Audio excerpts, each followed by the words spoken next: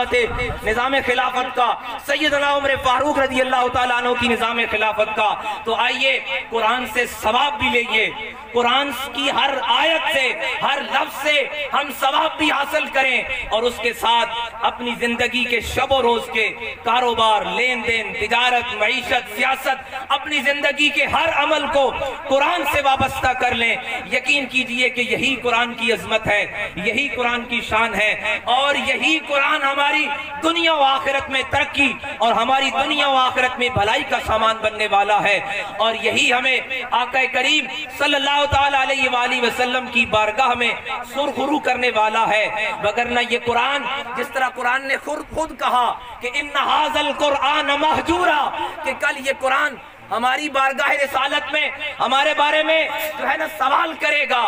کہ قرآن کے ساتھ زیادتی کی گئی ہے، قرآن کو صرف پڑھنے کے لیے رکھا گیا ہے، اپنے نظام حیات کو الگ رکھا گیا ہے۔ تو آئیے عہد کریں کہ ہم اپنے نظام حیات کو قرآن سے وابستہ کریں گے، اپنی زندگی کے تمام معاملات کو قرآن سے وابستہ کریں گے۔